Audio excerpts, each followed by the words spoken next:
knowing what the real problem is. Probably 20 or 30% of the adult population has venous insufficiency. And basically what that does is there are small valves on the inside of normal healthy veins that when they're functioning properly keep the blood flowing in one direction from your feet back to your heart.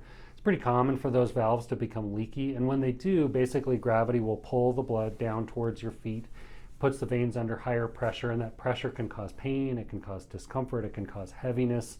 More so towards the end of the day, it can cause varicose veins, it can cause swelling.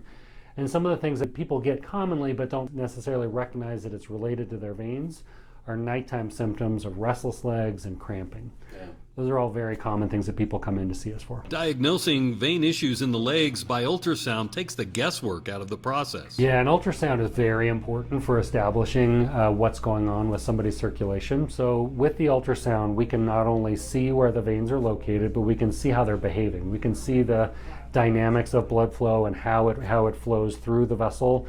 And in doing so, we can identify which veins are normal and healthy and should be left alone, and which ones are potentially causing or contributing somebody's symptoms. Often that treatment plan begins with conservative therapies. When conservative therapy, including compression socks and leg elevation and exercise, when those don't really relieve somebody's symptoms or they don't provide a good avenue for people to get good long-term relief, then we can talk about other things we can do. And there's lots of minimally invasive procedures that we have that are much more sophisticated than they used to be. You know, a lot of times people say, look, I didn't come here to get a lifetime prescription for socks. And we have a variety of things that involve sometimes just injections of a solution into vessels, or sometimes a minor procedure called an ablation, where we can guide a catheter on the inside of a vessel and seal it closed and divert the flow of blood away from abnormal veins into normal healthy ones. Addressing those nagging leg issues really doesn't require much in terms of investment of time versus the amount of relief patients can see. I guess in terms of discomfort, it's probably similar to going to the dentist. There's a couple of pokes that can make things a little bit uncomfortable for some patients.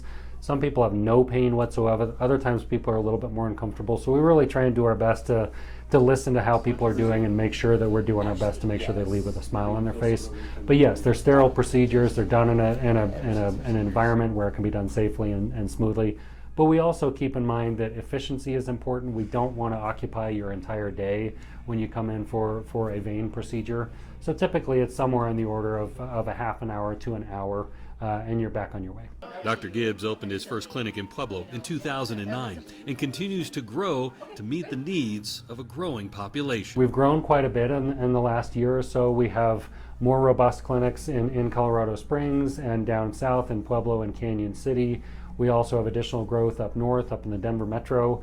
We're opening a new clinic where we're specializing in treating peripheral arterial disease. So that's up on the north side of Denver in Thornton, where we can not only treat people with common vein problems, but also treat people who have discomfort in their legs related to lack of circulation, meaning lack of arterial blood flow going down to their feet. For Your Healthy Family, I'm Ira Cronin. For more health stories, head to yourhealthyfamily.com.